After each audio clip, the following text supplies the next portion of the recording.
doesn't believe in global warming. Me either. You don't. Wait a minute. Why do you? What do you mean, wait a minute? Okay, wait, what do you mean, wait a minute? How many hours of research have you done into climate change, sir? Yo. How many hours of research have you done into climate change? Yo, let me tell you something. I want a number. I'll let you talk. I'll let you talk. I'll let you talk. Before you speak. No, before you speak. How many hours of research have you done into climate change? I just want to know that number. You know how many? Before you speak. No, please, just give me a number and then I'm going to shut up. I just want to know how many hours. Okay. How many hours of research have you done into climate change? The best way for me to calculate that time is to count how many hours Bill Nye the Science Guy has been on the news talking about it. So you've done zero research? That's research. That's not research. That's listening and that's listening and regurgitating the psyop. No. Brainwashing. Wow. So zero hours? No, I've done some research. 1 hour worth? All right, define research. Did I read some journals?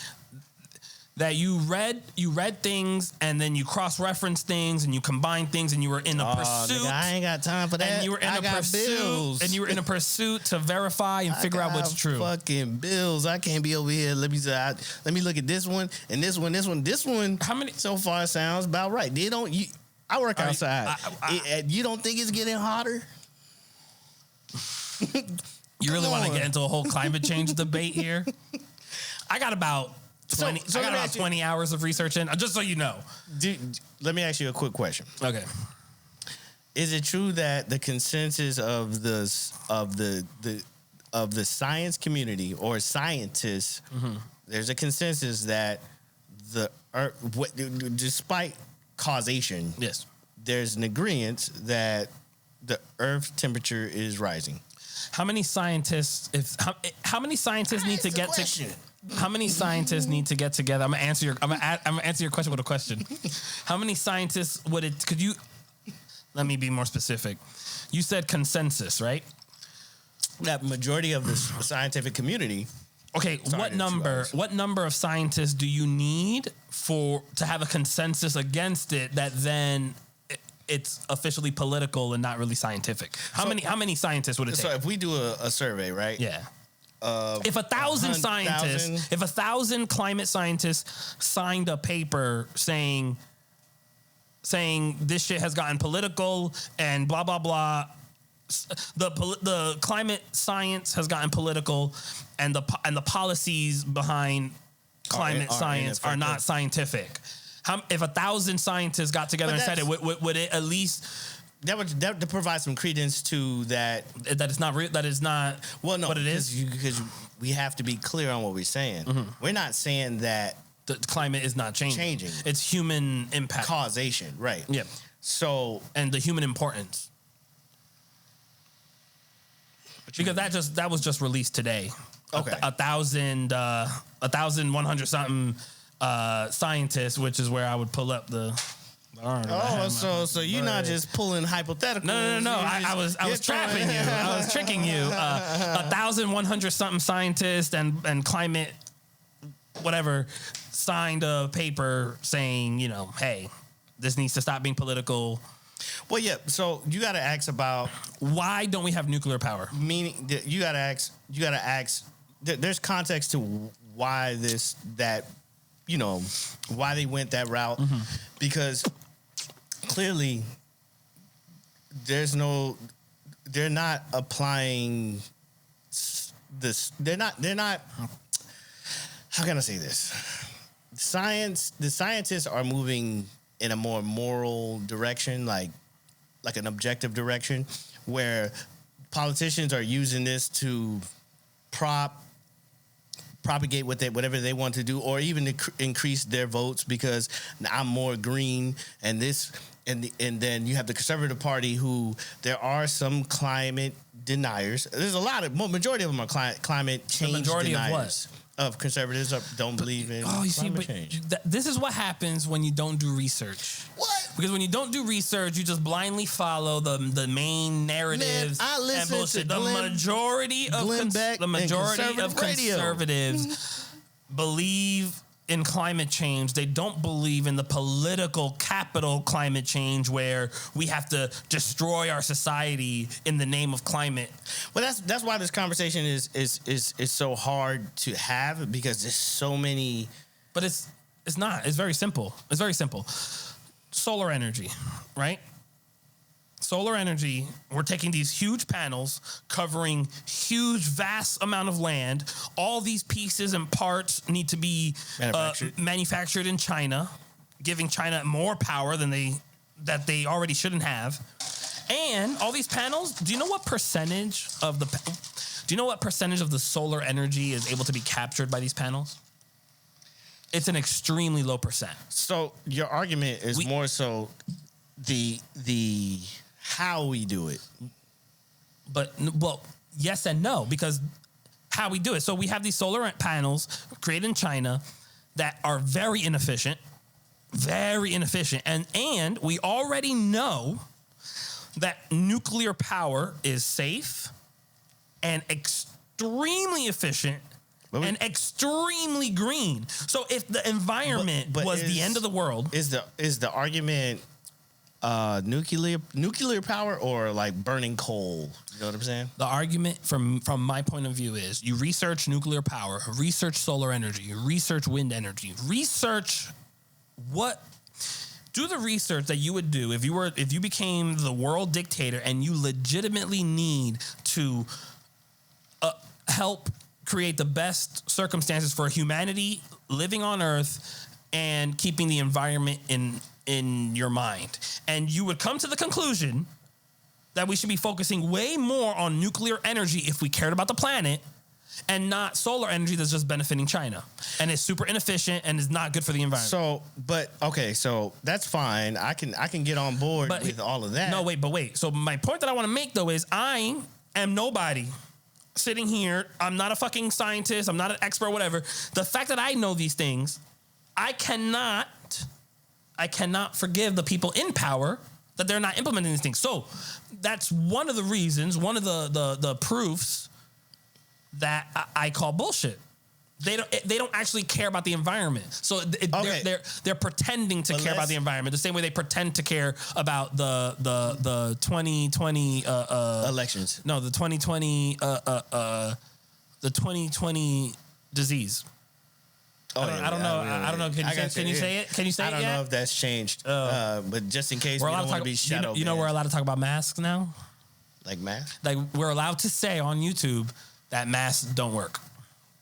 We can say that? Mm-hmm. They changed it. They capital T, they changed it.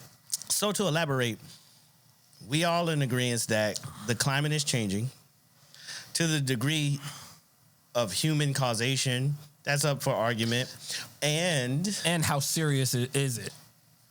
Are we all going to die in 10 years if we don't destroy our society? Yes, we are. But they've been saying that forever. Have you ever looked? No, look. In 12 years, listen, those houses in South on the beach are going to be 12 inches underwater. If you Google climate alarmism, or if you look at what they've been saying about the climate for years and years and years, the predictions for years and years, history is just repeating itself, and new people, because people don't believe in looking back and keeping all the information in one frame of reference and comparing things across time. Everyone's just in the moment.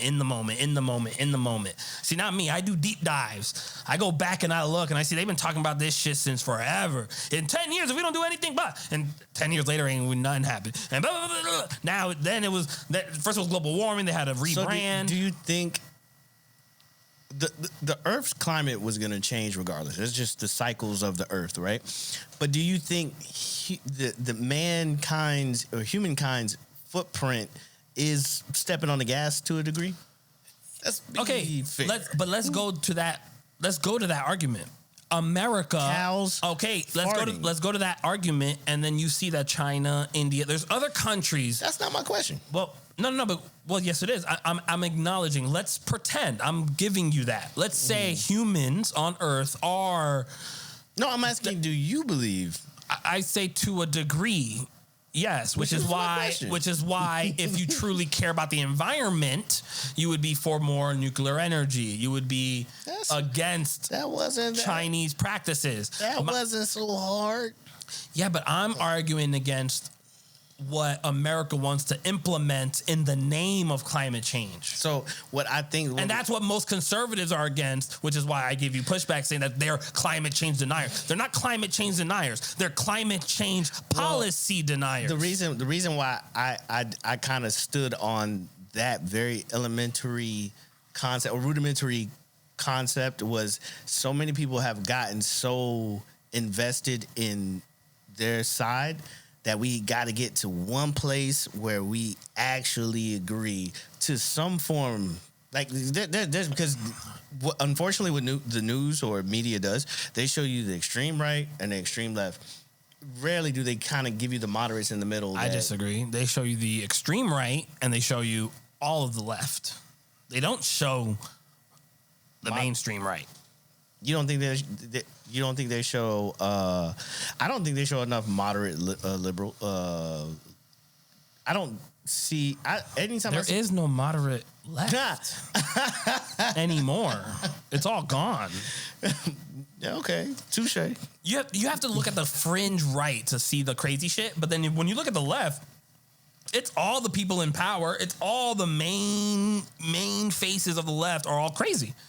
You have to go to the fringe of the right to find crazy. That's just reality. And it's not a political show. We just. Oh shit! You hit record. You sneaky little bastard. We didn't even start the show. Hey, what's up, everybody? This is your boy Audio Jones, and I'm here with Manny El Fuerte. We're gonna get better at these intros. And this is Red Solo Talk, where we have red solo cups that we fill with drinks and we talk shit over them. Basically, we record our hangouts. Yes. And it can't be called Red Solo Talk without taking a sip of something. And this week, every week we try a new alcoholic beverage of choice. It could be whiskey, it could be vodka, tequila, gin, it could be a mixed cocktail, it could be a beer, it could be anything. And we give our review about it. And then as we drink it and get a little toasty, we just talk shit.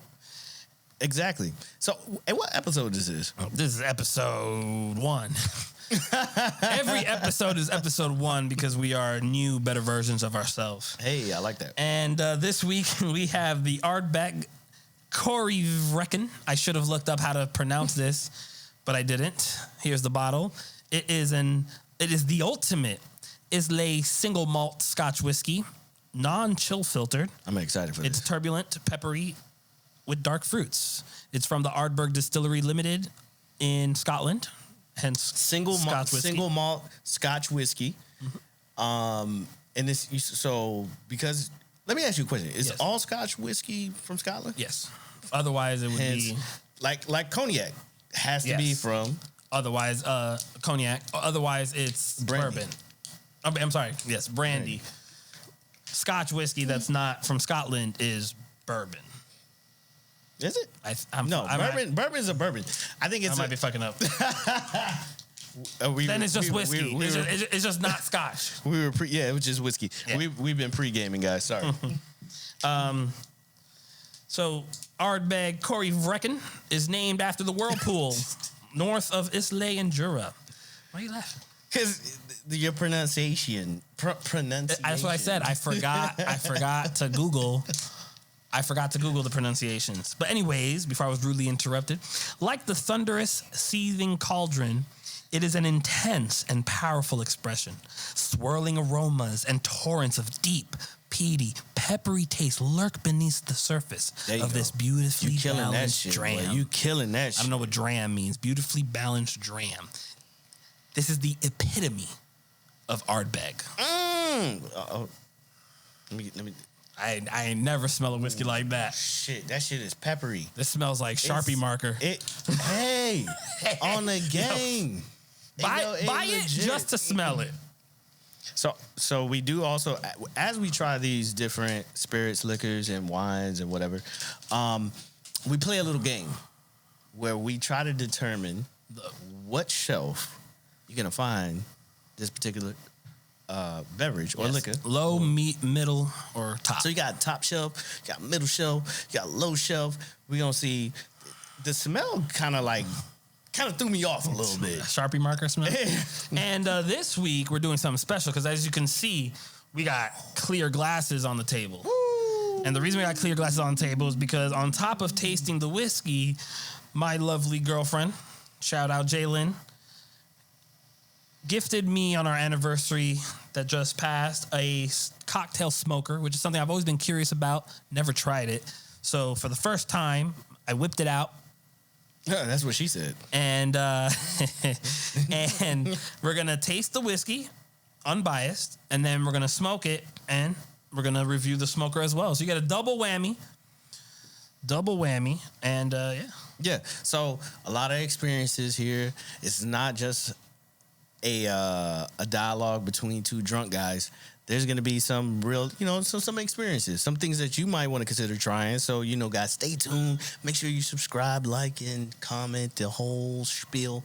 And here we go. So is there a particular etiquette we should implement? Thank you for reminding me. Thank you for reminding me. Those Scotch whiskey. Those at home watching, listening, enjoying this, I don't give a fuck that this is not the proper glass for it or the proper whatever. We're just chilling, hanging out, trying to taste the shit. All right, relax. Yes, we can Google the exact proper glass for Scotch whiskey, but I'm pretty sure it's gonna taste close enough to whatever the fuck. So if you decide to kill us in the comments, we already killed ourselves. It's like, cheers. Salud. By intro, bajo. Oh, arriba, pa abajo, al centro, pa adentro. I can't get over the smell. Whoa. Oh, shit. God damn. We also forgot, we forgot, in our defense, we forgot the ice. God. Not often do I drink something that gives me such a physical effect. But the first one doesn't count because you're just rinsing the palate. Nigga. I know that much. I've been to whiskey tastings, all right? Nigga, this shit got a kick. Ooh. The taste is coming back. Oh, no, I like it. You like it? Oh, yeah. He likes it. Mikey likes This is definitely for real men. Oh, well, in that case, it's delicious. I would drink this with my cereal.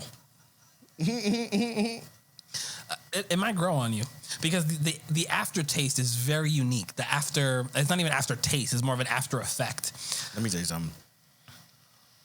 I've drank Canadian Mist, which comes in a squeeze bottle, man. It's not much you're going to be able to put in my cup that I'm not going to be able to attack. But there's something that happens at the end. There's an after. No, Does it say anything? Because there's something that happens at the end that I've never experienced before. The aftertaste is there. Like you can. It's so. I think I like pepper in my whiskey. The peppery thing when you were talking about it, there's a smoke to it. I'm very curious how this is the best whiskey to try the smoke to it because there is a like a peppery bacon swag to this. Very smoky, very peppery. Now, when they say peppery, I didn't really get it because I'm like, when I'm drinking whiskey, I'm thinking bourbon. It's smoky, but not peppery. Oh, no, peppery was a weird. I know, I fucks with it. You right with it? Oh, yeah. I'm not mad at it. I'm going to throw a couple of cubes of ice up in there. No, so now we're going to throw cubes in it, and I'm going to smoke it. You know what I'm saying? You guys ain't ready.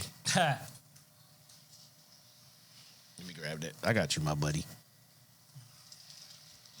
All right, so promote the socials. So, hey, man. So while you guys are at it, while we're prepping this whole experience, make sure you guys go follow Red Solo Talk on IG and Facebook and YouTube, of course, and then go follow my guy at. You got to do all of it. I don't know. Right. I don't know where I'm at. We're gonna drop the handle right here somewhere. Check out the description. And then, of course, it's very easy. Audio Jones. Do you want to tease them? Tease them with what they're getting into tonight? Yeah. So we got a couple topics. We're gonna. So I'm a videographer, aspiring cinematographer, because I respect the craft so much, and I went to go see Nope by Jordan Peele, who's very quickly becoming one of my favorite cinematographers, like M. Night Shyamalan or Shyamalan. I'm not sure of the pronunciation. And what Jordan Peele is kind of known for is having a social message that's there, that's rooted inside the actual story in the movie. So my boy being very astute and very wise for his age, I wanted him to go see this movie, and he did. You know, I didn't know if he was gonna like it or not, but we're gonna get his review and what he thinks that Jordan Peele, what was the message Jordan Peele was trying to send. What do you mean? This is definitely gonna be a two-way conversation. It was your idea. Because it sounded good at first, and then I was just like, I don't even fucking know. As in, you don't remember the movie? Because it's all about interpretation. So trying to interpret what he was trying to say through this movie. What is about to go on right now? Because explain this. What we're doing here. So I am trying the OG oak flavored wood chips. So I'm going to take a pinch of oakwood chips. It's kind of on camera too. You can get a little bit of it there. If you guys see in this bottom corner here, he's prepping this drink. I could lift it up. And he's about to do a real crazy science experiment. So I have this cocktail smoker. I'm going to torch the wood chips until smoke starts settling into the glass. Then I'm going to cover it, let it all settle for a little bit. Y'all ain't never did. We're going to see how it tastes. Y'all ain't never did that with y'all Hennessy. Trust me. Y'all boys think y'all, oh shit, he's smoking that bitch up in here, man. I did not think a lot of things through. For example, where am I going to put the old chips? I do have. We have some cups. No, and I have. Probably not a good idea. It's going to melt through once it cools off. The good thing is, I know the guy is spare, so I'm just gonna take an L. I love smoked take wood, L. man. I'm gonna take an L. Just use this clean one to be able to switch because I don't know what the fuck I'm gonna do. I'm gonna just dump the whole thing. Nah, man, we get one of them cups. I don't roll like that. If I fucked up, I gotta make it easy for myself. You ain't fucked up, my guy. It's all about the pivot, man. We problem solving, my guy. Adapt and overcome. That's it.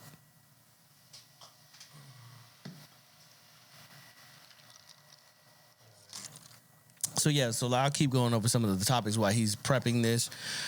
Y'all got a little glimpse of our politic talk. That probably would be the most of the conversation there. But ESG, if you guys are interested, go look it up. That whole thing is gonna stay? Yeah, man. Why not? Cause that's 10 minutes. We're gonna lose a lot of people. Credit score. Oh yeah, they're gonna choose whether or not they want to be a part of this community here. Red Solo Nation, what's up? Talk to me. And then we're gonna get into a midlife crisis. Is there such a thing? Okay. Yes or no? And blue collar work. I have some new experiences. As y'all know, I'm not a millionaire, man. I do this in the time that I can. In other words, in other times, I'm hustling, grinding, doing the same thing y'all doing. You know what I'm saying? I don't drive a Bugatti, but I got a new experience and wanted to shed some light on it as far as why I think every man should go out and have this same experience, because what it has done for me in terms of character building. And then there's this concept that I wanted to touch bases on. You let me know when you're ready. Once you finish, then we'll go. Starting over is something that we all got to do. So maybe there's some light we can shed on there. And then lastly, this was really quick, dating in post-pandemic times, which I have a plethora of experience right now. Not a plethora, but it's scary, guys. You ready? Oh, let's do this. Oh. I wanted to give you the freshly smoked one because I didn't actually look up how to do this. Wow, this is so interesting, bro. So cheers to smoked Ardbeg Reckon or whatever the fuck it was called. Eye contact. Red Solo talk, guys. Cheers. That's the way you drink it. I ain't even fronting. I love it. I'm gonna smoke all my whiskeys that I've already had to taste it. You have a Traeger grill, and now I gotta exactly. I can smoke my brisket and smoke my whiskey. My whiskey. Wow, that's fire. And I have different flavors. I have apple, hickory, cherry. The tasting experience, it actually tastes better now, especially with the ice. In ice. In the beginning, I was kind of like, okay. No, because now, strong. You know, the thing is, we usually drink whiskey on the rocks. Yeah. And now that we're drinking it on the rocks, we're actually enjoying the flavor how we usually drink it. We were drinking it warm, straight flavor. We never drink a whiskey like that. We always drink it on the rocks. Wow. It's such a unique experience. That is so like, good. Seriously, like, smoking my whiskey I never heard of. Go get one. And the smoker is from Aged and Charred. Aged and Charred. They have I will upgrade eventually. I like to start things entry level, learn about it, figure out after. I usually research proper ways, different techniques. I didn't do all that because I forgot. But they have a barrel smoker where you put the whole glass in the barrel. It's like a barrel that smokes. So look into it. It tastes amazing. That's my favorite part. So I spearheaded today's Red Solo drink for today's Red Solo talk. So I get to throw the favorite question to audio. What shelf, what price? I mean, I guess the way we say what shelf is because we say what price. What's your guesstimate for the price? Obviously, if it's top shelf, you're gonna spend $60 and higher. So it's mid shelf, like below between 60 and 30 and 50. Yeah, and anything after that, if you're buying off that shelf, all right. So take a sip. You probably shouldn't be drinking. Take a sip. You gotta step your money game up. Take a sip and think about the quality. What is the price? What is your best guesstimate? I'm gonna go high with this one. I'm going to say this is closer to a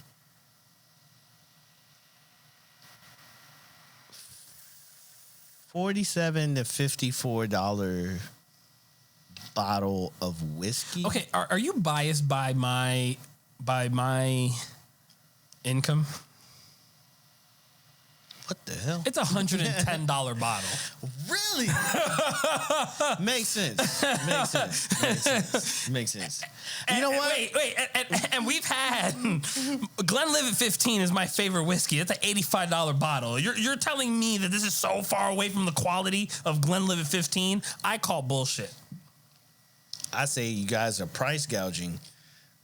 So I took offense. You know what? Let me stop talking shit because I'm gonna be the next one to give the price, and then I'm probably gonna be way off. But it is a $110 bottle. I did not purchase it. I had one of my current occupation involves me dealing with multimillionaires and billionaires, the 1%ers. 1%. That's right. We got an inside over there, guys. He's telling us everything y'all niggas is ordering on Amazon. That's the angle you're going with. Right. And so I got to talking to one of these guys, and we were speaking on our affinity for whiskey, and he surprised me the other day with this bottle, and I said, there's no way I'm gonna try it without my boy Audio. So that's the backstory. I didn't want to say the story ahead of time because I didn't want to bias your price guess, because I feel or I think or I can imagine that your guess would have been higher if I told you the backstory. So this is the favorite whiskey of said millionaire. This is his current favorite. Actually, I lied. This is his second favorite. His first favorite is a whiskey from India that comes in special batches, and he promised me a bottle when he's able to acquire it again. So, of course, I'm going to bring that to Red Solo Talk. And by then, homeboy going to forget. And if he ever watches this episode, he's going to be like, I know. Yeah, shout out to you. You know who you are. Thank you for the bottle. I love it. He lowballed it because he don't know better. This shit is definitely worth $110. Well, I would definitely buy it at $110. From the standpoint of a retailer. You know, like, you know, I get it at a retail price or a cost price and then resell it. The quality is definitely there. I've had bottles more than $110 that don't taste as well as this, in my opinion. So I just want to leave that out there.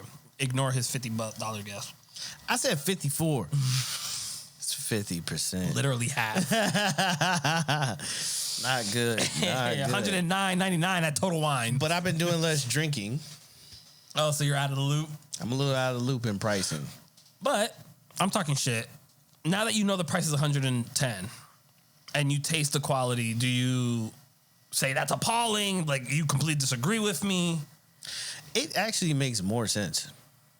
The uniqueness of it? The uniqueness. Because it's like, it's one of those like affluent, very like, it's an acquired. No, I'm sorry. No, go ahead. You're the bigger drinker, historically. Yes. But objectively speaking, do I have a more experienced palate since whiskey is my thing? When it comes to whiskey. I agree. No, I'm curious. I honestly don't know. I'm asking. I agree. So you have, that's why I asked you about the etiquette. You know, because there's certain things that you're more learned about where I'm more like, I can tell you a shitload of shit about tequila. That's a good point. Okay. So for there could be a tequila where you would recognize the value, and maybe I don't have the experience to recognize the value. Like when we had Clase Azul, when I would have gave that to you. No, I knew. You know it was. You know that was there. Yeah, that was there. So yeah, that. Well, so then the refill is going to be in a red Solo cup, so we can stick to our name. This is a special occasion for the smoker. This is Red Solo Talk, coming back after a long break, and essentially also the grand opening. So we had to get fancy with it. We look better. We sound better. We guys. Feel better. We feel better. We think better. That's how we know better. Look at those shades. It's fucking killing. What are those? These are pit vipers. Exactly. I looked them up on Amazon.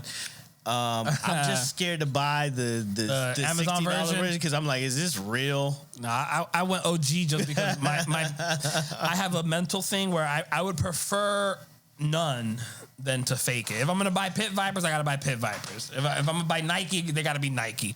Otherwise, 1 second. Otherwise, I'm just gonna go. I'm gonna just go fully generic. I hate pretend. So you saying this shit on Amazon ain't real? So Audio is asking, is the shit on Amazon real? Absolutely not.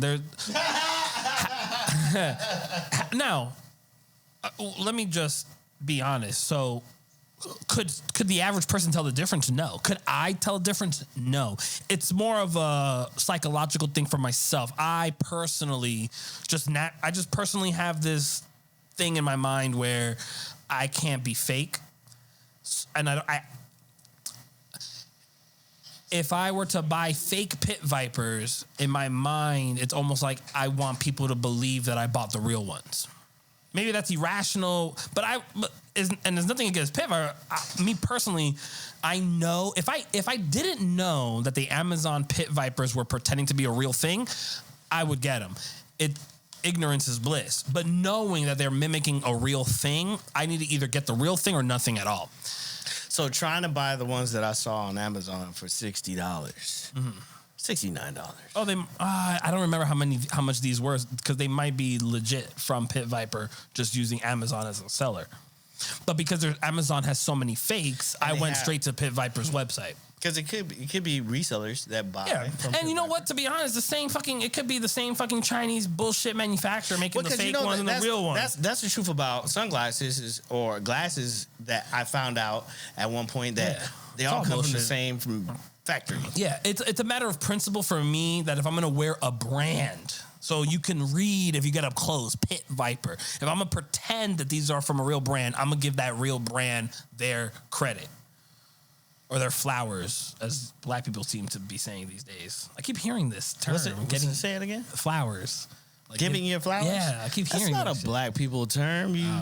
But we'll take it. I'm having fun. Yeah, matter of fact, yeah. But I've heard it recently, but I never heard it before. Would you give somebody their flowers? No, I know what it means, but it's not an urban. No, but is that an old term that's existed for a long time? I just find it interesting because I've heard it from different avenues by coincidence recently. So within the last 6 months is when I discovered this term of giving someone their flowers, and from different places I've been exposed to this term, but within the last 6 months. Before 6 months, I've never heard that phrase.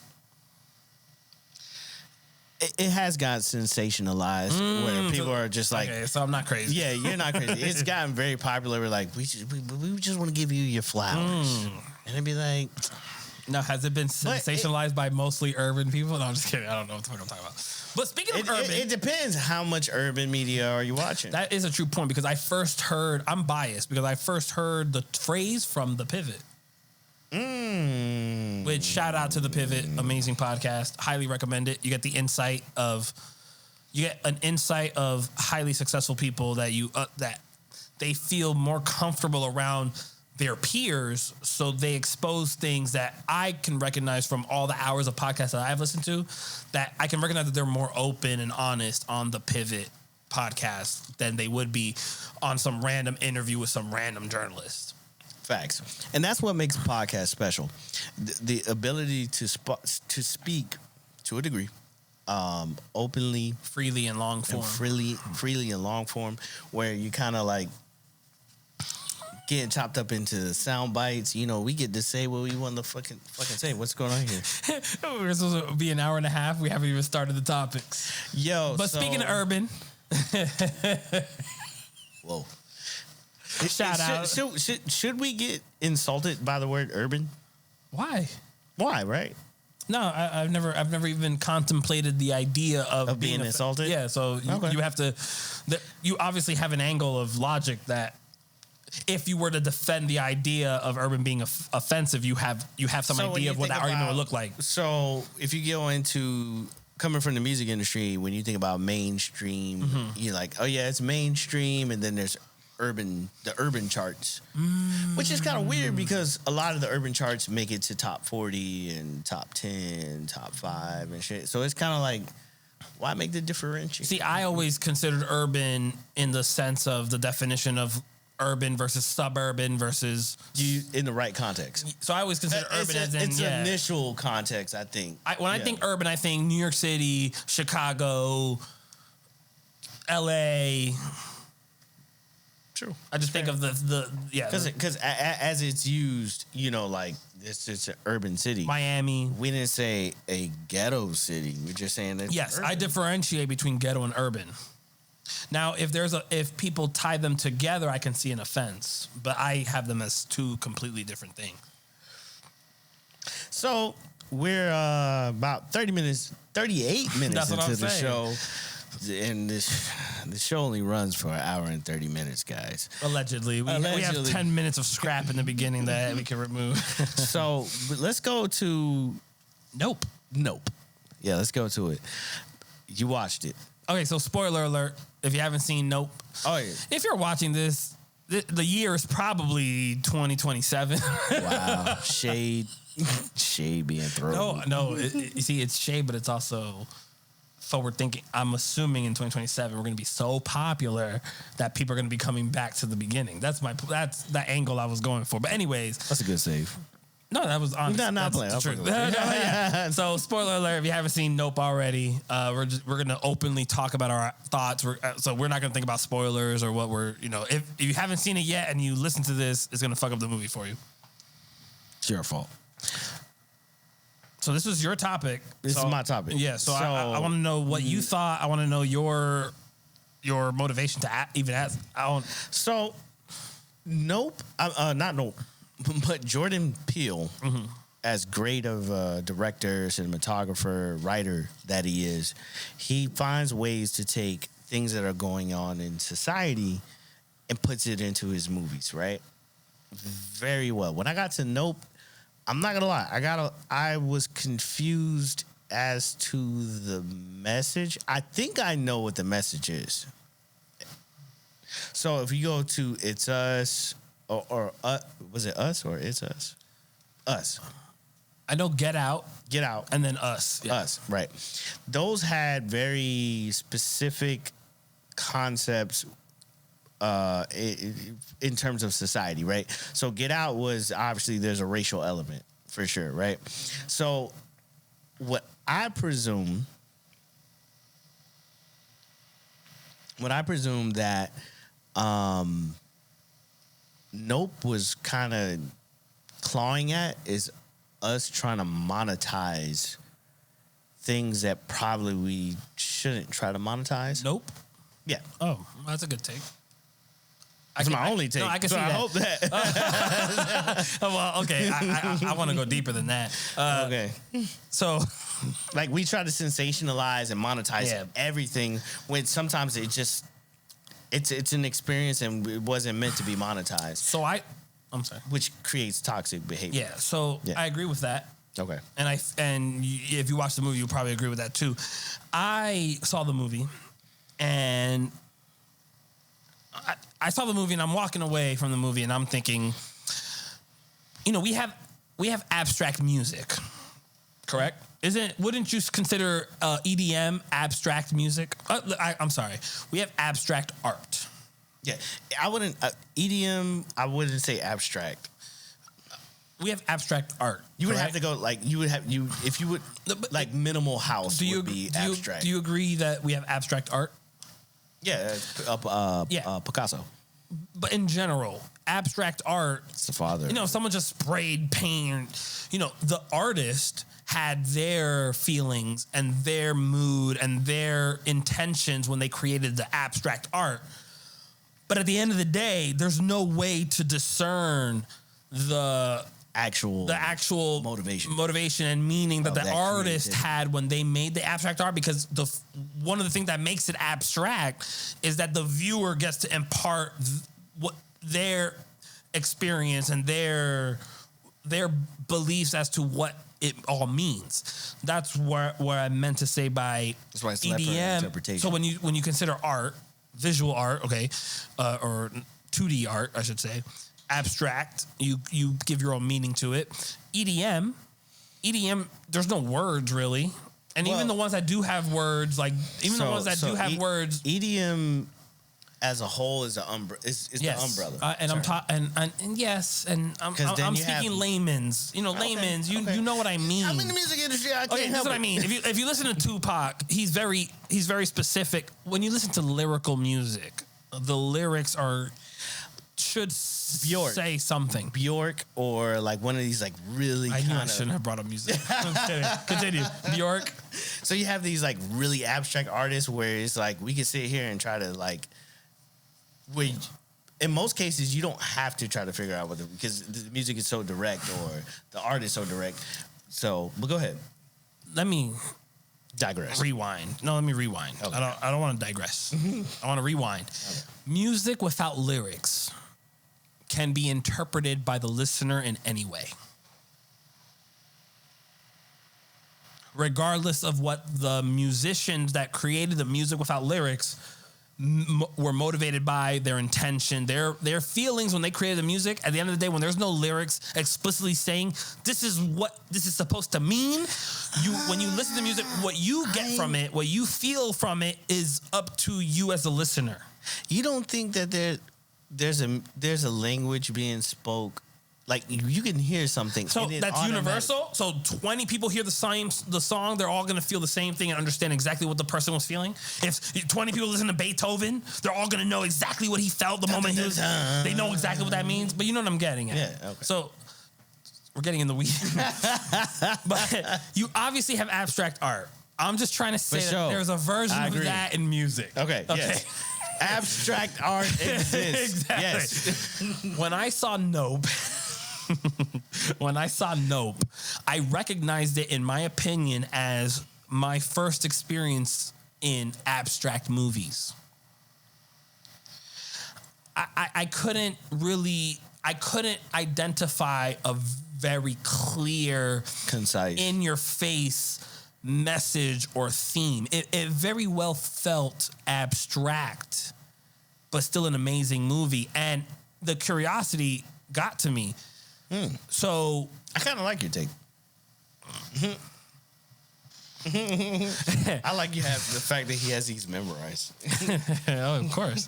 So I even kind of cheated and I listened to some interviews because first I garnered my thoughts of what I interpreted from the movie for this podcast. And after I had them kind of already like official, I went and I listened to some interviews by Jordan Peele regarding the movie Nope. And guess what?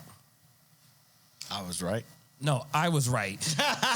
He would not give any interviewer a very strict, definitive, because he wanted the audience to interpret it their own way. Yeah, but that's his style. It's been consistent over. Yes. So I'm just gonna say, because I was exposed to some of it. At the end of the day, the meaning for Nope, the message for Nope from Jordan Peele is more or less about it's the spectacle. Right. The spectacle, which is why you pretty much did kind of touch on it. But I got some personal revelations from it as well. Let's talk about it. Yeah. So let's go. For example, the main character. The guy from Get Out. Yes. He's the main character. Yeah, but I don't remember his name. Daniel. No, his name in the movie. OJ. OJ. How can you forget? Yes, OJ. I don't remember bitch's name. Bitch. OJ and bitch. OJ and sister. Oh. OJ and sister. I do not. Hell no. Kiki Palmer. Is this a curse-free podcast? Or? No, we do whatever the fuck we want. So we're not ran by the man. He's right. We don't got it like that yet.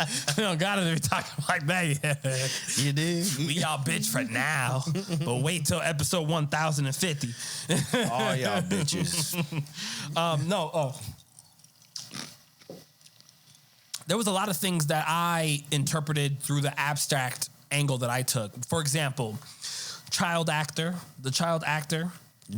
From Walking Dead. Asian dude. I didn't see Walking Dead. Asian dude. Man, that's Glenn, man. Asian dude. This guy's got to watch more TV.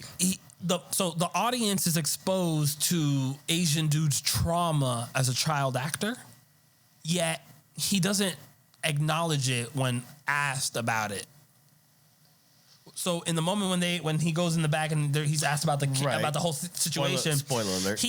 I said that in the beginning. I just got it. We don't know where this Fuck you, pay attention to detail, all right? Otherwise, it's spoiled. Watch the movie anyways. Right. But so the child actor, when he was filming with this monkey goes crazy. Chimpanzee goes crazy. It's not a monkey. Chimpanzee goes crazy. I swear I was thinking about that. Chimpanzee, I was like contemplating, do I correct myself or not? But chimpanzee, that's why we a team. Chimpanzee goes crazy because of the sound of a balloon popping. Right. And murders everyone in front of this child actor's face. And he's obviously traumatized. Yeah, traumatic, for sure. Yeah, but when he's asked about it, he hides it. Right. And I recognize that as meaning something, and I interpreted it as you don't know what people are. You don't know the reason why people end up where they end up and all that. Do you obvious think he bullshit. internalized that as something kind of spiritual for himself? Like, I don't know, because he also ended up he ends up living his whole life based on his child acting, and he ends up dying because he abused the nature of this new creature and created a spectacle, and that was his ultimate demise. Whereas OJ is the only OJ is the only character. I peep game. OJ is the only character in Nope that looked the alien in the eyes, and at the end of the movie, he doesn't die. We don't know that. What do you mean? He comes at the end. Was it him? 100%. See, because you have to remember, dude, this is your movie. No, because that movie is very abstract. Yes. Oh, okay. Now this motherfucker knows what abstract means. Because it's left for interpretation. Because either he was, or that was a figment of. They talk about, because at the end of the day, remember, OJ is a horse trainer. Y'all don't know because y'all probably didn't watch it. Yeah, OJ is a horse trainer. This whole take is probably so bad to them. If you never watched this movie, we're unorganized. They're like, I don't know what the fuck these. This whole podcast is better if you've seen Nope already. Side note: OJ is a horse trainer. Main note, and they focus on, breaking in horses. They focus on the idea of taming wild horses and blah, blah, blah. And then he essentially tames the alien. There's no way they focused on taming horses and he didn't really tame the alien by not being killed because when he stares at it in the eye. That's bullshit. He tamed the alien. That has to be the point. There's no reason they focus on taming the horses. He tamed that alien as a new species because that's the whole angle they take with OJ's approach, because he realizes that it's a living creature and he recognizes the commonality between all of nature. Right. All species, humans, horses, dogs, cats, aliens from outer space. And he tamed that alien when they did their fucking staring contest, in my opinion. Yeah, that's fair. And came to the same assessment. I did. I was just like, yo, he took. Motherfucker, you didn't know if he died. Nah, that's a big question because he didn't tame it. Wait. What are you talking about? Because you could tame a monkey. But how did he? But if he died, he would have been sucked in. Why was he there on the horse? Because we don't know. What? What's the hypothetical? Because I'm really lost. Really? I don't know. You went so left field. This is abstract. So please, because I'm so gone. What's this? Because we're talking about the end of the movie, right? Yes, he shows up on the horse. But you don't really get. I'm a cinematographer. Thinking from a director, right? I'm an infant. Okay. If I wanted to leave a question was, did she really see her brother? Was this you ever watch movies and you be like, was this part real? Was this like, you have like, is this part of a dream? So that's what I mean. I'm from a director standpoint, I'm wondering or asking myself, and we'll never have these answers, because it's all interpretation. What did he survive? Okay, but what in the movie earned that though? Because I clearly saw his face. I clearly saw him. They never introduced to the audience any kind of callbacks. They never introduced to the audience any kind of possibility of dream state. Yeah. So where do they earn that? That's my pushback to you. I agree. Because I earned all my points. He tamed the alien because they focused on taming the horses. Because he didn't show up in the post of the resolve, right? Everything. Yes, he did. It's at the very end when he shows up. Wait, he doesn't. No, he shows up, but then you see. Did you walk out of the movie in the middle? No, were you looking at your date? It was a bad. Yeah, it was. Well, you don't want to talk about that. It was a bad day, but it was a good day, but I was really into the movie, and because we only got so much time, go see the movie.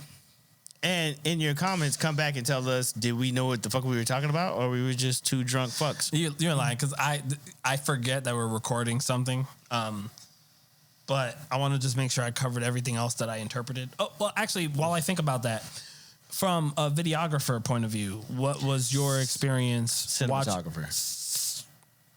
He like, why? I won't argue. I've ranted enough. Cinematographer. Yes, well, your love language. Your love of camera. Your fairly newfound. Because you when we was watching the Elvis movie, yes, you saw me. That's what I'm saying. Yeah. So with your current fascination with the motion of frames, yep, being put together in a way that portrays a motion picture, what was that angle for you, having that point of view that I can't appreciate? The experience of why this movie was shot via IMAX cameras, right? So it's ultra wide. Which I found out afterwards, and I so regretted not watching it in IMAX. And I didn't either. For somebody who is a aspiring cinematographer, those prices are crazy. But you start to understand as a cinematographer. I'm gonna go get us some more ice. It's all stuck together. So we're gonna pause and come back to this point because I think we kind of beat it down. We learned something. We need fresh ice right when we start. You dig? There's green room ice. And there's podcast ice. Because even from the get-go, we're going to edit all this out, so fuck it. I'm going to talk. Even from the get-go, I was struggling with the ice because there's so much water. I was like, fuck. And I you know, so crazy. I thought to myself, said, let me ask Audio if he has ice because I could have bring my fucking ice bucket. I was gonna buy one. Because remember, I brought one. I think I brought one last time. Oh no. Because we recorded at after Roundup, and that I brought the ice bucket outside. But I had other points about the movie that I wanted to tell because you could edit everything. No, I'm gonna leave it. You can hear like a swish sound. Yeah, but I see it all the time. But no, okay, the movie, no. There was other messages. Oh, okay, I remember. I lied. Why did I lie? I don't remember yet. Where social media, capitalism, there's so many things here where I remember. It has to do with the chimpanzee. Remember, I went the whole abstract angle, so I was trying to find meaning in things that weren't that explicit.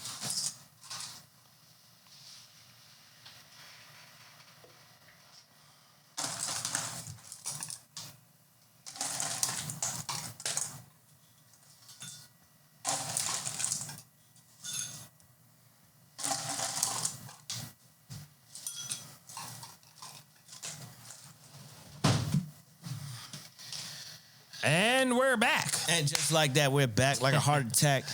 All right, and I just want to touch on one more thing with Nope. So the chimpanzee. I interpreted the chimpanzee going crazy at the sound of the balloon pop. And then right before he's killed, right before the monkey's killed, it seems like he comes back. So it appears as though the chimpanzee is, abiding by society, going with the rules, and then the balloon pops, and he reverts back to his primal instinct, and then he gets judged by it doesn't matter his intent. It doesn't matter how well he was doing before the balloon popped. Even though at the end he goes back to good old trained chimp. When he tries to fist bump homeboy, he tries to fist bump Asian. That was sweet. Whoa. That's where we got canceled. Nah, Asians still fair game. Oh, Asians. They gave it. Fuck it. China gave us COVID. They gotta take some L's. I'm lying because black people be beating up too many Asians. So stop the Asian hate. Whoa. No, we don't. The actor was Glenn. I'll use Glenn instead. So Glenn from Walking Dead. Yeah. So Glenn the chimpanzee he reverts back to normal. That's the reason why Glenn doesn't die, is because the chimpanzee comes back to his pre-balloon pop self, and he's about to fist bump Glenn when boom, his brains get blown out. They fucking killed him. I thought about that whole scene and I recognized what message, like what he was trying to say with just that scene. I don't know what he was trying to say. I can only say what I interpreted through the biased lens of my existence. I can't know what he... It's more so a tilt of the hat for you to think of this particular scene to create thought. Yes. Is the art. Yes. It's not that I tell you what the art means. Yes. It's that I created something that that's going to make you sit there and be like, exactly. But you asked what did he think? I don't know. No, I said that frivolously. Yes. I didn't really. It was just, but yeah. So I'm good with the segues. I'm Gucci with the segues, and I think it had to do with I interpreted it in a manosphere, masculinity, manliness interpretation where I recognize that society don't give a fuck about your primal instincts. Society don't care. Man, you went deep. About society don't care about your... We got 4 more topics. About your nature, and society don't care about your nature. You're gonna have to do a lot of editing. Society don't care about your nature, your instincts, your animalistic primal brain. You're only judged by what you do when you do it, regardless of why you did it and what your intentions were. So if we could interview the chimpanzee after the crime, he's gonna say, I thought I was in danger. I got into the self-defense mode. I wasn't in control. I was stressed. The civilized, my nature. Yes, the civilized part of me that was civilized by society, aka trained by his handlers. And you try to tame a fucking wild animal. Exactly. How about that? Because I've been thinking a lot lately about cheating and that whole the word cheating and what it means, and that's why I tied it to manosphere and primal energy and primal instinct and manliness. We're the only primates that have to be monogamous in Western culture. But then it depends how you define monogamy, and that's the shit that movie got me thinking about. Okay. So yeah, so I just wanted to touch on that because I remember thinking about that when I watched it. And that was El Fuerte's take on the movie Nope. Abstract concept, left for interpretation. But did you like it? I loved it. Oh, boom. Well, goes the dynamite. I loved it, but I also recommend against watching it if you are not an abstract thinker. If you go to the movies... You won't get it. Yeah, if you go to the movies to escape reality and you just want to be...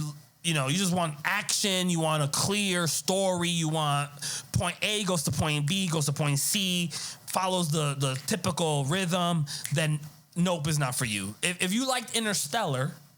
you'll like Nope. If you like movies that make you think and you have to think to appreciate and you get enjoyment from the appreciation, Nope is for you. If you just need a action, if you just want Jean-Claude Van Damme to shoot to fight some motherfuckers or Arnold Schwarzenegger to shoot some motherfuckers, that's how old he is. That nigga said Jean-Claude Van Damme. Yeah, I'm just being real. Then Nope is not for you. You have to be cerebral to enjoy Nope, in my opinion. Otherwise, pirate it or wait for it to be easy access. We're not going to advocate for that. It's happening anyways. So we were talking early in the green room, simping. Mm-hmm. We were talking about a specific situation with a specific podcast where there was an instance where this particular individual was coming down on men who were simping and then got caught up in simping, so there was a question of hypocrisy, and then you asked, yes, because what is Audio simping? and I were going back and forth, and I recognized that part of the reasons why we were going back and forth was, at the end of the day, was semantics. Part of it was semantics, and I didn't actually know officially what simping is. I have my own idea of simping, but what is simping officially? And that's what ended the conversation, and we saved it for y'all. So appreciate what we giving you. And what's simping? So simping to me is when you go against your own internal grain, when you go against what you believe, when you no longer be true to yourself in the pursuit of a bitch. And It was sounding so good. And then he ended it with the bitch. Which brought it right back home. That's a great recipe. No, it's good. I'm telling you, like, because they were just like, all right, where's it going? And he was just like, oh, my bad. I'm sorry. It's good. Okay. Keep going. Mm-hmm. You're cooking. It's when you go against your internal grain, when you go against what you truly believe, and you go against your morals in the pursuit of a female you're interested in. I like it. So that's my understanding what simping means. But so you I'm assuming you have a more mainstream understanding of the official definition of what is simping. So enlighten me. Use your good hand. Take my strong hand. Yeah. Sorry. Oh, damn. Simping to me, in a practical sense, is when you do things that is a low vibrational behavior from an alpha male. So, meaning you're going to do certain things. I'm trying to give a practical kind of example where you know you don't want to do this, and but you're doing it because you're so entrapped. You're controlled by the pussy. So I'm on the right track. You're on the right track. You're so controlled. You're so dialed in. I just got to get this vagina. Or maybe you really do love the girl, whatever. But you're going against your nature. But there's no excuse for simping the way we're defining it, regardless of how much you love the girl. If you truly love the girl, it is your imperative to be as honest as possible, because you want to make sure she has the opportunity to walk away from you if you are not for her. So you're talking from a degree of self-awareness that I know majority of guys don't have. Well, then we teach them. Don't change who you are unless you're just like really bad and toxic. If you, from a fundamental level, are a good man with integrity, and from most, with everybody's consensus, you're a good guy. Do not compromise your principles and integrity. Is what I mean. This is a way overly, I'll piggyback and say, don't change what you don't want to change. Don't change what you're satisfied with yourself. So anything you're satisfied with yourself about, don't change that in pursuit of females, because don't compromise you're your only integrity. thinking don't compromise. You're thinking short term, and you're not thinking long term. Because you're thinking about, this is gonna make her happy. Let me give you some insight. Only for the next 30 to 45, maybe 90 minutes. I'm gonna grant them some grace. And then you're gonna have another test to prove whether you would bend or fold in order to create their happiness. The problem with this is you're not in charge of their happiness. They're in charge of their happiness. Everyone's in charge of their own individual happiness. Exactly. In my opinion, what makes a relationship work and beautiful is when you are happy, they are happy, and together there is a synergistic energy between both happinesses. So 1 + 1 = 3. You're happy on your own. He or she is happy on their own, but together the happiness compounds to something greater than the individual parts. And that to me is a successful relationship, or a recipe for a successful relationship. That's why he's my co-host. Niggas say shit and it just sounds so good. That's the alcohol.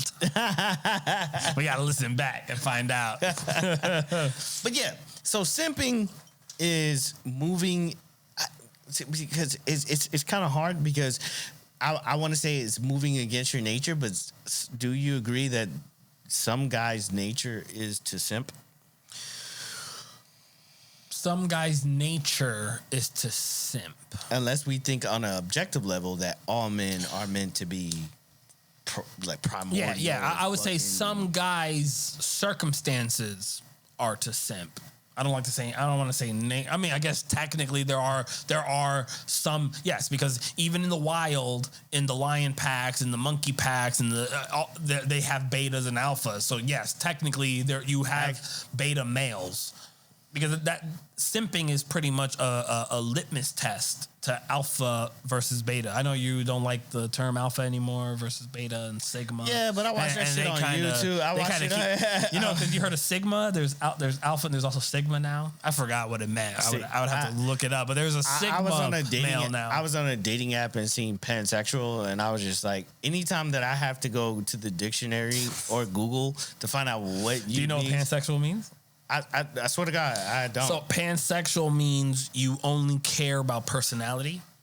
You don't look past that. So you might end up by coincidence, for 10 years only with men, and then you could end up 10 years after that only with women, because you're not bisexual. You're not only for guys. You're not only for girls. You're just strictly with feels and vibes and energy and the personality of the individual, regardless of what they are after that. No need to elaborate. Swipe left, man. Nope. Yes, pansexual is one of the liberal mind viruses. I saw it a lot, and I'm like, here we go. You saw it a lot? You need better dating apps. Well, there's Bumble. There's Hinge. Those are the top. Tinder, obviously. Tinder is a paywall now. I went on. 1 second. Okay. What's the problem? I don't know. I just threw up randomly. Are you okay at this moment? Yeah, I just let it out. Okay. You want to go to mommy house? Okay. All right. It happened. That's okay. Sorry, it was by accident. Throwing up is not something we choose to do. It's not voluntary. And definitely let us know if it happens again. Yeah. Okay. Just let me know. All right, booby.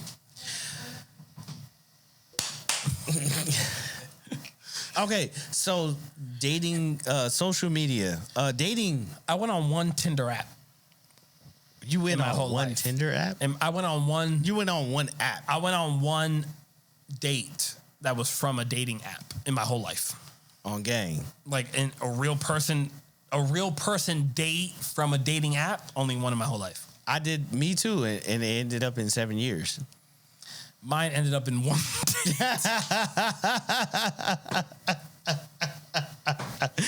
Well, I guess that. Same outcome, but one date. Some people take longer. No, I'm fucking around. I went on one date.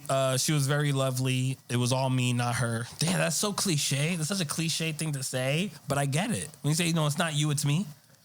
No, That's so cliche, but it's so true. So true. So, to kind of like, to shed a little light, I'm coming out of a 7-year relationship where I'm in this new experience, where I'm like having this weird experience where I'm reaching, and then when the person reached back, I'd be like, oh, hell no, I wasn't serious. I was just trying to figure it out. Does this shit work? And it works, but I can honestly say that I am definitely not in that space mentally where I don't know how to turn off the information, right? Mm-hmm. So like for me to operate and act in a way that the old me would have, I don't know how to do that anymore. It's like pre-mushroom, post-mushroom. Like, I don't know how to, like, I know that. Do you find yourself trying to remember the you 7 years ago? Because I would imagine if that's the case, that's probably mistake number one. No. At least there's no motivation to. Yes, but we are a podcast of self-awareness. Oh, yeah. So now that I bring up the question Am I way off or? Yeah. I think it's more so that I'm more self-aware of what I want. I just have a low expectation of women delivering. I have this question for you because we're jumping around because we were supposed to we skipped Simping. we skipped manosphere, I'm sorry, midlife crisis, blue collar, and motivation, and we went straight down to relationships. So This whole show had a program. You said it earlier. So what's happening now is the pivot. 1 second. We're gonna cover relationship, and then we're gonna go back up to midlife crisis, blue collar, and motivation. So we also need better batteries for our lights. You know what I love about this though? What? The real? Just the beauty of doing versus thinking. Because we've talked about how the podcasts we cared less about were the smoothest. Mm-hmm. And if you noticed a theme, it's the podcast that we put the most effort in or we put the most intention in has the most obstacles. Think about it. The very first podcast we ever took serious, where we were talking about parenting, was the most difficult podcast we never finished. You remember that? No, I don't. That's when we got in a bunch of people came in and Okay, is that when the kid? Yes, and he yes. Was, that was the first podcast episode that we both decided like we were going to do this. We were going to do this. We had a legit topic. We contemplated it with hours of thinking and what we were going to say, and we were going to talk about parenting, and we had all these topics. There was some LGBT shit in there, and blah blah blah. We never got to it. It was the first one that wasn't just a joke. It just made me laugh, but because here we. This is part of the show now. You know that, right? I love it all. I don't want anything edited. Yo, you getting it for real. You getting two guys, two homeboys, two buddies that just decided, hey, why not record our hangouts? We're going to hang out anyway. We're going to literally hang out, get peeled back, and we talk shit. We literally do this all the time. These are the conversations we have all the time. Yeah, we're not like making shit up. Like that's the problem with I think a lot of podcasts too, is sensationalizing on like current events and shit. Where it's just like nah, we're gonna talk about shit that was past, was present, or in the future. We're trying to push understanding and perspective. My confidence in the podcast is that I know we're being real. My concern is, will the success reach our real? Will our success match our realness fast enough before you lose interest? Oh well, for example, I know when it's gonna happen. When I call you, $110 bottle. Oh shit! I poured it in the wrong cup. 110. Oh no, you didn't. Did I? Oh yeah, you did. I did. $110 bottle of whiskey, pre-tax, just got infiltrated by Red Bull. So taste test. We got a live taste test. Raped by Red Bull. So, what does $110 whiskey taste like with Red Bull? Not good, man. You shouldn't have did it. Who's the bartender? Sucks. No tip. No, but what I was saying was, I know our podcast is real.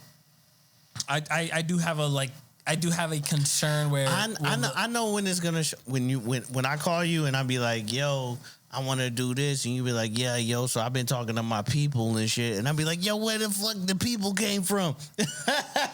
No, you didn't have any people. No, what I look forward to is when the realness of our podcast matches the production value. Yeah, and at least 1,000 viewers. You know what I mean? At least 1,000. Because in the 1,000, there will be at least 100 that actually appreciate our realness. Oh, for sure. So those are my two parameters, which is the production value matches our realness, and the viewers at least goes up to like 1,000 per episode. In the words of John Q, you'll like them. You watch that movie? I saw it a long time ago. So not enough to remember the line, but I'm familiar with the movie. You're a good dad. I fucking hurt myself.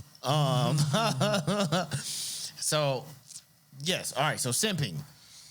We covered that. We covered that, right? So we went to relationships. Relationships. Yeah, and so midlife crisis? yeah. Well, did we finish relationships?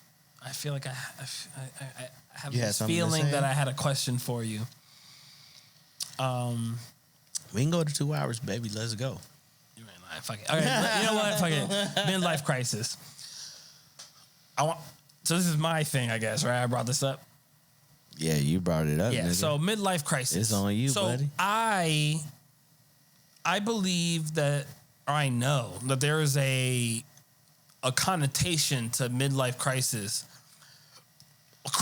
Crisis is the word that has a negative connotation. And maybe it needs to be removed. So midlife crisis, therefore, has a negative connotation where, okay, what is a midlife crisis? So when you see a 50, 55, 60-year-old dude Gets a Harley or a Lamborghini and a young girlfriend. it's judged negatively. And I think He's doing what he's supposed to be doing. I believe that term, midlife crisis, and that negative connotation to was created by the woman. it was created by women, but fuck them. It's created more.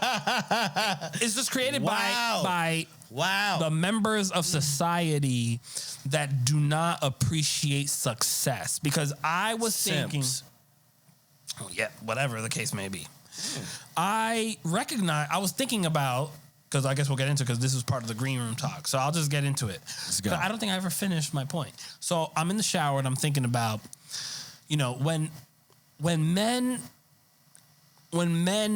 are confident yet humble, where does humility come from? Humility comes from, in part, recognizing that you have room for improvement, recognizing that the you that you are now, there exists a version of you that could be 10, 20, 30, 100 times better. For sure. And I was thinking about the fact that we're both in our 30s. Yeah, I'm 35. And due to our circumstances in life, we are not satisfied with where we are in life. Is that fair to say? Are you satisfied with where you are in life, that if your life stayed stagnant from now until death, you'd be happy? No. Okay, Yeah, that's what I'm going for. Okay, thank you for clarifying. Yes. So we still want to improve our life. For sure. So I thought about it. I said, wait a minute. We're in our 30s and we still have all this room for improvement. So being realistic, even statistically speaking, our prime, our peak is more than likely going to be around the age of 45, 50. And I realized that, wait a minute. That's fair. 45, 50, that's midlife. So then I started imagining, let's pretend In some cases, less. we're 45, 50 years old, and we are now much closer to that max potential that we aspire to. How would we live our lives? So me personally, that I am semi-sociopathic, I don't give a fuck what people think, I don't care about the term midlife crisis, I could totally see myself enjoying those things that I can't enjoy right now because I don't make 7 figures a year, 6 figures a year. And I recognize that could sort of kind of be viewed as a midlife crisis, and that's where I gave pushback to the idea of a midlife crisis. Of a midlife crisis. Why is it called that? Because It's misunderstood in the context of society. Exactly. How many men don't get to enjoy their success until midlife? How many men have to put in work up to midlife before they can enjoy it? Talk that shit. And here's the thing. How many men out there did the right thing, put in the work, made it to success, and are self-conscious about enjoying it because they are affected by the negative connotation of this societal idea of midlife crisis? I'm 52. I sacrificed enough that my business, because being an entrepreneur takes a certain dedication. If I want to go and buy a Vanderhall, which is the expensive version of the fucking slingshots and shit, this is luxury. It's not because I have a midlife crisis. It's not because I made it. I'm enjoying my hard work. The fruits of the labor. So I think we need to take that concept. I want a new name. We need a new name. It's midlife Springa, like Rum Springa. I was trying to go with Rum Springa, which is the Amish. Rum Springa, for those who don't know, Rum Springa is the Amish term for the Amish culture, the Amish religion. I don't know if it's a religion, but the Amish culture is very strict, and they give their adolescents, when I think it's 16 years old, a chance to experience Western culture and your average person's life, and then they have a decision to make. After Rum Springa, where they experienced the real world, so to speak, they have to decide, do I devote my life to the Amish life, or do I devote my life to existing outside of Amish culture? That's the Rum Springa. Their opportunity to live outside of the rules of the Amish society, and then they can consciously be born again and say, no, I'm Amish for real, or fuck y'all crazy and boring. I'm gonna go with the Western culture. And so I was thinking midlife Springa, midlife awakening, but it's not a midlife crisis. Now, I just want to say, caveat. Now, there is truth to the idea of a midlife crisis in the most stereotypical way, where, if you are doing things that you don't truly believe, that you never truly wanted, and you're only doing it because all of a sudden you're getting older and you realize your age and you're getting close to death, you might look a little dumb. You might look a little stupid, but still, even if that's the reason, fuck it. I can't even. You can't even. Yeah, I can't because whether or not you recognize it now. What does it matter? Why does it matter? So even the worst case scenario, I'm still against the negative connotation to it. But that worst case scenario does exist, and I want to acknowledge it. But my focus is on not letting it. Hey, midlife crisis technically don't exist because you only get one life. Exactly. So it's just a midlife moment where you're recognizing your worth, and you're recognizing that life does come to an end, and you're recognizing the true meaning of life, which is to enjoy it and live it to its fullest, because you only get one. They want you to fold. They want you to conform to a certain style of living. As an older man, you're not supposed to. Why?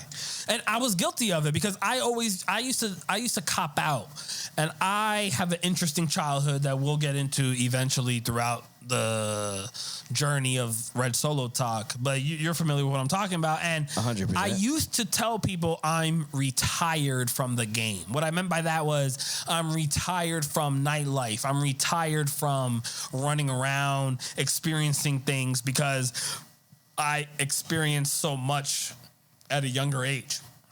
But now I recognize that that's bullshit, because everything I can say I retired from, yes, I retired from the broke version of experiencing life, because I did that a lot. But there is so much to life that I have not experienced the way I want to experience should I attain the success that I aspire to.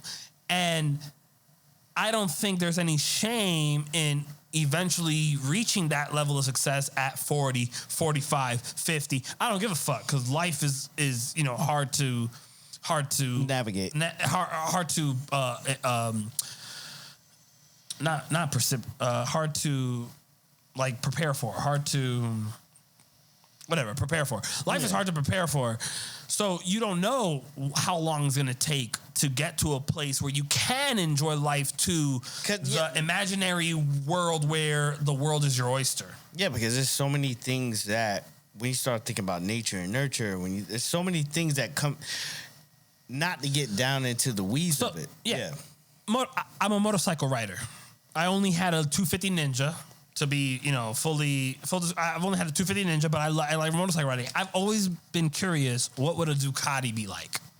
What would it be like to ride a Ducati? I don't fucking know. But if I'm 50, when I have an opportunity to ride a Ducati, I'm gonna fucking ride a Ducati.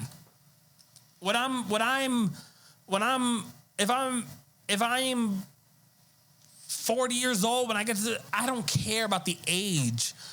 I care about these are aspirations. These are opportunities. I'm going to maximize my opportunities when they come.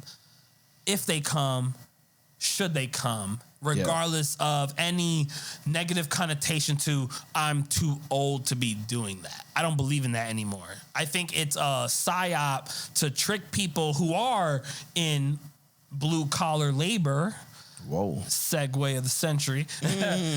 Blue collar, those people who are working in blue collar, those people who are working their asses off and they get a level of success, but they're 45, 50, they should not feel shame to now enjoy the fruits of their labor. They should embrace their success and enjoy it to the fullest. 100%. There's a sweet balance to life, right? Because it segues to the next topic, which is blue-collar labor. If you ever worked on a construction yard, if you ever did any demo work, if you ever been a general contractor, whatever to be, I am no expert. Don't look for me for understanding. However, when it comes to life, I can give you some perspective. This whole experience that I've gone through, again, being transparent, I'm not a millionaire. I'm the jack of all trades. I've done it all. Are you at? I am not at 6 figures a year. Are you at 6 figures a year? No, I've gotten north of 70. But I also don't have one gig. Yeah, that's why we get along. I'm north of 70, but not 6 figures. Yeah, but there's a way to get there. No. Okay, so you have to play the game. We're getting not even play the game. Yeah, you just. All right, we're going. Yeah, I'm confident. Yeah. I'm confident that $500,000 a year is easy work for me. For my abilities, $500,000 a year is easy work with my skills. That's guaranteed unless I'm a fuck up. That's my very, very, very, very, very, very, very low base bar. Because there's outside factors that play a part in life, I'm capable of being a multimillionaire with my skills, but I know for a fact if I can't make $500,000 a year, it's only my fault, in my opinion. Yeah. But I'm not making 6 figures a year. For sure. Majority of people don't make 6 figures. Do you have a low? Do you have a low bar of what you would recognize is only up to you? Because you agree with me. I'm assuming that there's a level of luck and opportunity and circumstance and coincidence that plays a part in your overall trajectory. But is there a bare minimum that you put on your shoulders that is my responsibility? That you would blame only you for not attaining? Because for me, that number is $500,000 a year. 100%. My output is solely based on. Let me give you context. I'm a musician, cinematographer, videographer, photographer, I have a photo booth rental business. I know SEO. I know marketing, and all these things. Technically, based on the spectrum of what I know, I probably should be in the realm of somebody who makes multiple six figures. I don't. But that's more on a personal level where it's like, okay. You're saying right now you should be making. Oh, yeah, for sure. Oh. 100%. I know that what I know based on skill, not talent. Yeah. I was referring to peak. What do you mean? You're saying that if you never made any, well, I mean, I guess we could all do that. If you never made any mistakes in life, you should be currently, right now, 2022, making at least $250,000 a year. But my question was more so, what do you think is up as far as if you do the right thing, regardless of outside influence, what do you think is the bare minimum yearly income that you should be generating at the peak of your life? The most money you make a year when you die in your deathbed because you die of old age, and you don't and well, let's stay with peak. Yeah, that's what I mean. Because okay. I mean, we could both die right now. Plane engine could be falling as we speak, about to kill us both, and we didn't get shit done. But peak, I think that my bare minimum peak in life is that I make $500K a year. And that's the bare minimum. If I don't hit that, if I die of old age and I don't hit $500K a year, I failed as an individual. As far as what I believe and understand about my capabilities. If I try to be as self-aware and objective as possible with my skills, my competition, my ambition, my desires, I fail as a human being if I die of old age and I did not make $500K at least 1 year of my life. Okay. So do you have that bare minimum amount of what I just described? I never asked you. That's fair question. I never asked you. I thought about it. I don't know if you ever thought about it. That's also fair if you never thought about it. I'm just curious. So for me, when I think about, I don't necessarily think of, in the framework that you I guess. Fair enough. That's what I'm saying. Yeah, I think about things like that. Yeah, you know? in the framework that you presented, I don't necessarily think about it in that way. Whereas I'm always tinkering on. I think you don't have a number. I don't. Yeah, because I'm always thinking about it incrementally. I don't set numbers because it's all mindset. Yeah. I can't get there without making certain changes incrementally. This is called scale. If you're getting into business, there's the guys that are gonna be like, I'm gonna make $1 million, and I'm gonna look at them and I'm gonna be like, okay, how? Show me how you're gonna do it. You know, so there's so many pieces of the puzzle in between that. Sure, I think about it fantastically, but I don't think about it. I think about it more systematically. Well, you can't get to that number unless you implement these particular systems and automations. You know what I'm saying? So it's a long game. No matter how you want to put it, it's a long game being played. This comes from, I forget where I was going with it, but it comes from, all in all, I think it comes from experience. Yeah, I agree with you. When I say $500K a year, I am using it as a shortcut because I agree with you 100%. I use $500K because I actually thought about it. I use it as a shortcut to describe the lifestyle that $500K a year brings. The actual number, I don't fucking know. I don't know. Yeah, I don't know what the actual number is. I circumvent. Yeah, but you know what I'm saying? I circumvent it to just kind of be like that. it's more important to kind of like. Yeah. But the lifestyle that people live, making $500K a year, is because I'm being lazy with my words and with my thought. Mm-hmm. But if I'm being more strict based on what you said, which is true, and I agree with it. Yeah. The lifestyle that people currently have in 2022, making $500K a year, is a lifestyle that is something you aspire to. It's something that I believe that my skills guarantee. At some point in my life, should I use my skills and abilities properly? People go to college and people go to, if we're going there.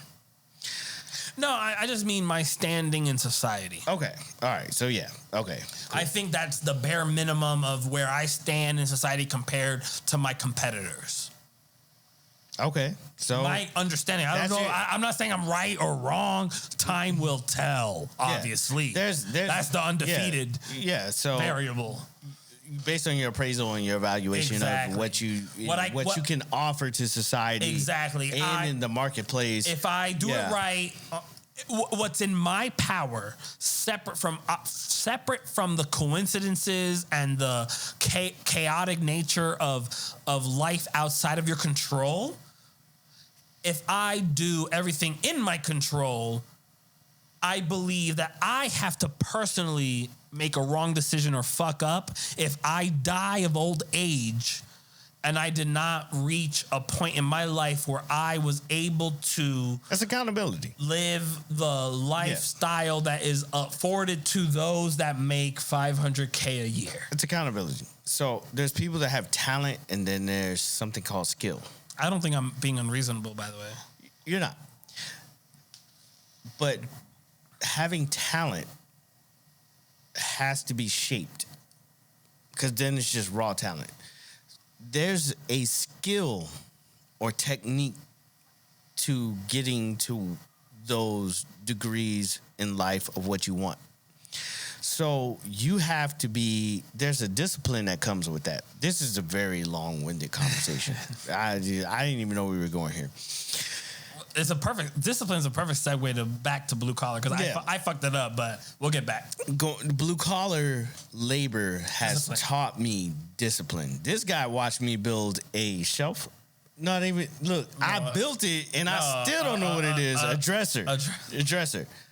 But I, taking some time in experience working in a blue collar space where I'm using my hands and I'm building stuff, there's things that I have to think about before I do it in order to be effective. So there's disciplines that I'm learning in that space, which would be more primitive. I won't even say primitive, but I would say it's not, I'm not building a rocket ship, but just things that you would do in sequence that would make the job better. You have to be forward thinking. You have to be a critical thinker. So just to think that I'm out there, or think that those guys are out there hitting a hammer on a nail, I think that you're doing a discredit. Because there's safety.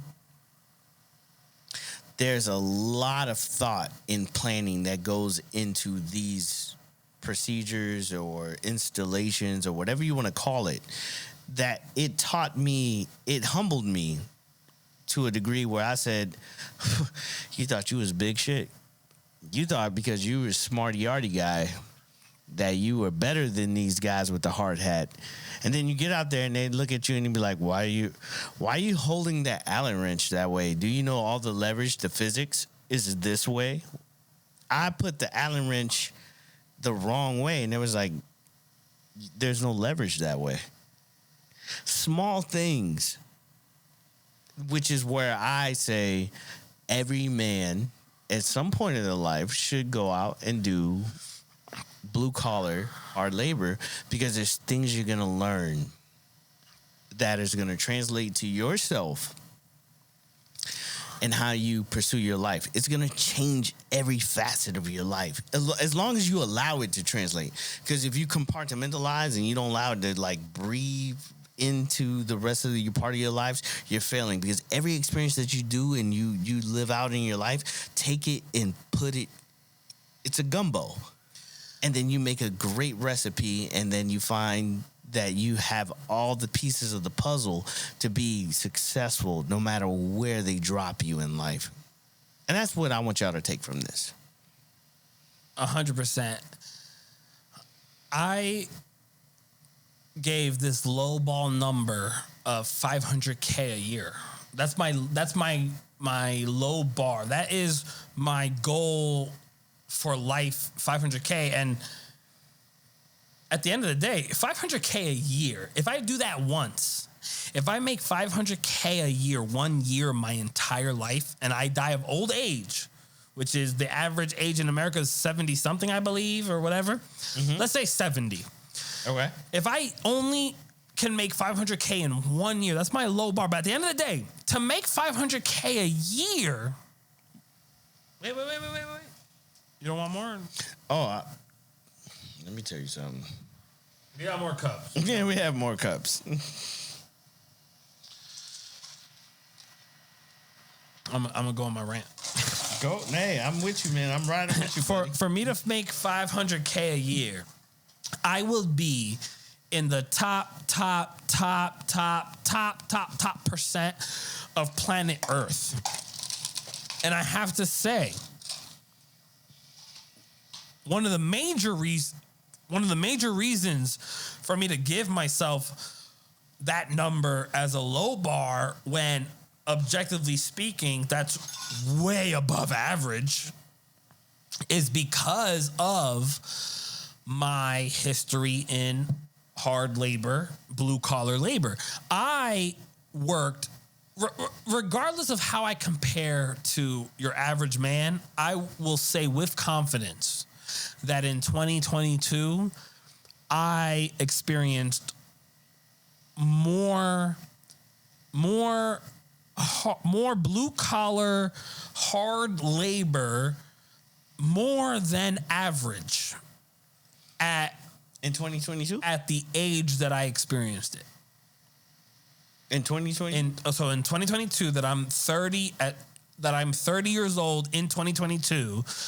I will say with confidence that I experienced hard blue collar labor. I experienced more of it at a below average age. So I have above average experience of blue collar hard labor. I have above average experience because I did it at a below average age. When you compare education, when you compare the whole picture, when I compare myself amongst my peers with the same opportunities, yes. Are there some African motherfuckers that were 8 years old hauling miles and miles and miles? Yes, 100%. I'm glad you know that. Yeah. I'm gonna be more specific.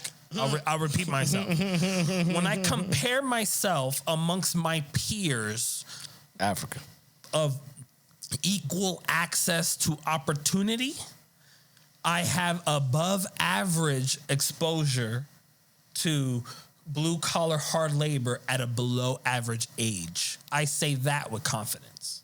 Sure. And that is why I recognize something special about my opportunity on this existence on Earth that leads me to that number of $500K a year and blah, blah, blah. Because I agree with you that when you don't have to work hard, that's the biggest thing. When you don't have to work, I'm literally thinking about this right now. When you don't have to work, you're a talking head right now. When you do not have to work hard, blue collar labor, when you don't have to work it because of certain circumstances about your life, smart decisions. When you don't have to work it and you end up doing it anyways, it is so beneficial to have that that dichotomy of opportunity and experience and humbleness and ambition, it's you can't replace it. You cannot replace the knowledge that and wisdom that comes from exposing yourself to hard blue collar labor. Period. You just can't. I see where you were going with it. When I work my current job that is white collar, I'm not doing physical labor. When I compare myself to my peers that I work alongside, I feel so superior to them. And I can't help but recognize the difference between them and I is they do not have the hard blue collar labor stories that I can share. And most people that do have those experiences that blow mine out the water, they don't have the opportunities that I have.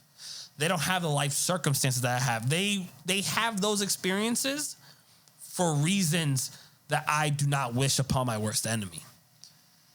And I have the blessing of both worlds. And what you're experiencing, in my opinion, is a similar blessing, because at the end of the day, knowing you personally, you don't literally have to do blue collar hard labor. Oh, no. You just happen to be doing it right now in your point in life. So I recognize that because you know more of my stories that will eventually come out throughout this journey of Red Solo Talk. 100%. But I know, you know, and I know 100% what hard work, does to the psyche. It's necessary for character building. It's necessary for sculpting strong men. Even if you could be super smart, right? You could be just this brainiac. There's a certain degree of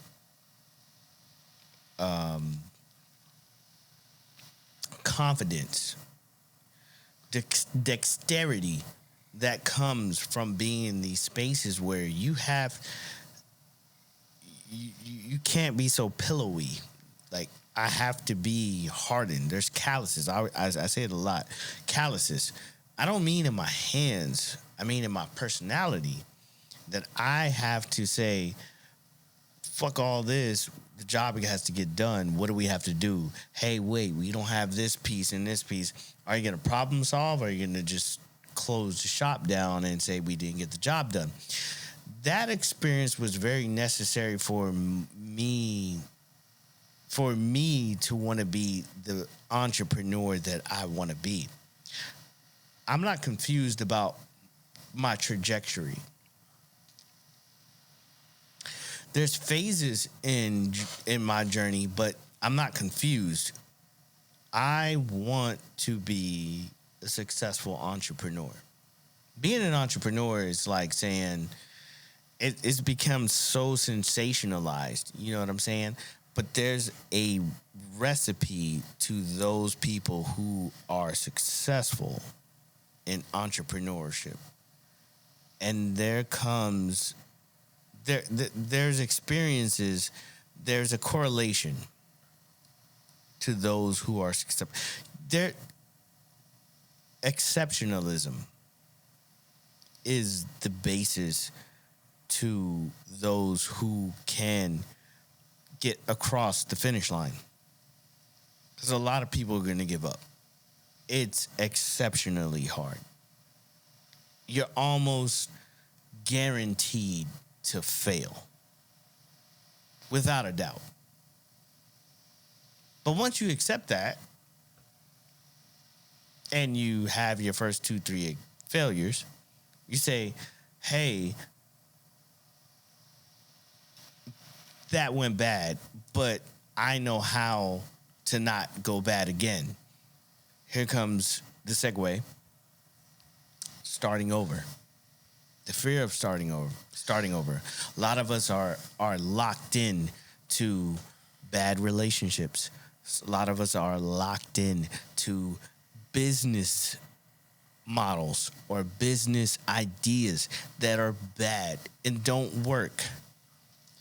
And the trade-off is that I spent so much time doing it. I invested so much money and so much time doing it.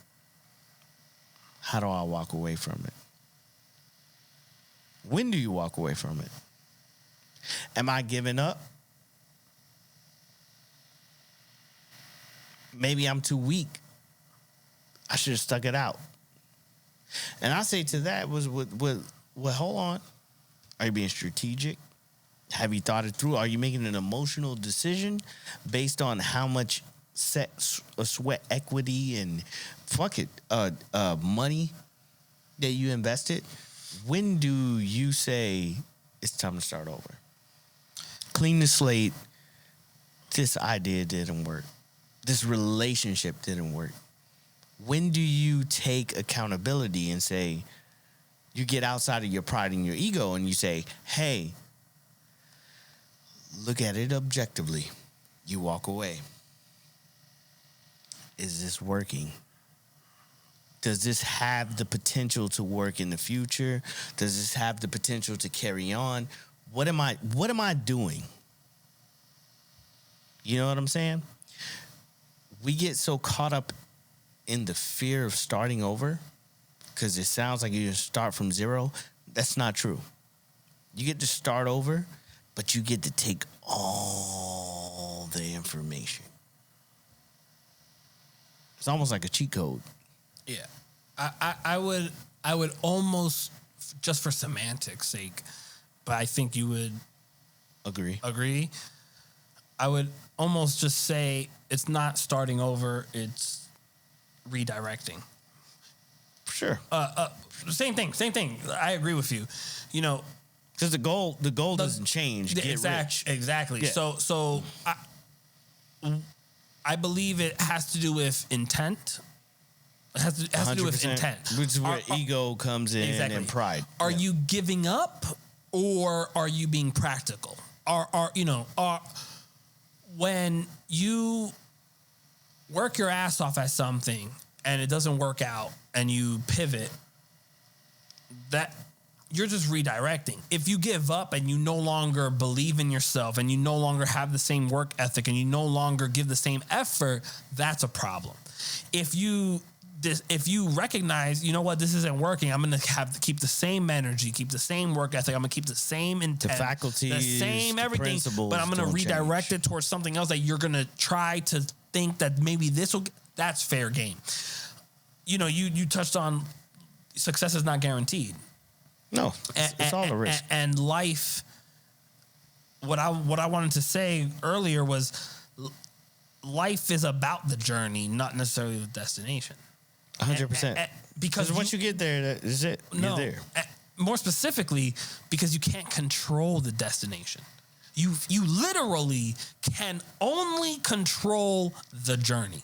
That's all you have control over, and even more, it's all you can really experience. At the end of the day, you can only experience the journey. You can never experience the destination. So that in and of itself should grant you some type of freedom to not dwell in failure, because that's all part of the journey. 100%. So as long as you have the right mindset, the right intent, the right motivation, the right discipline, you can't go wrong. You're just living life to its fullest. And as long as you do that, you will feel fulfilled. As long as you do that, you won't be filled with regret if you're lucky enough to not die from a freak accident or a freak illness, and you do die you live long enough to die on your deathbed. The only thing you can wish for is if you're old enough to be on a deathbed, that you can smile and look at those around you and say, I hope y'all did the same thing I did, which is live life to its fullest, because that's all you have control over, and you do the best you can. If you could get to that 90-95 percentile of your max potential, you did all right. Whatever outside circumstances, fucking great. Yeah, whatever outside circumstances affected the actual destination that is your individual life, that's out of your control. You only control your journey and how you woke up and how you went to sleep. Damn. That's some real shit, sees. I was looking at. I figured. I figured 1.5 is too short, but I figured 2 hours is good to break and get third mic. Oh, because I always find the segue. The reason I am kind of wanting to end it. We cover the topics, all the BS, because we're ending at the 2 hour mark. Is because we have after hours. Red Solo Talk after hours. Now, what is after hours? What's the difference between that and this? Is because we are beholden. We are slaves to the algorithm. We are slaves to big tech.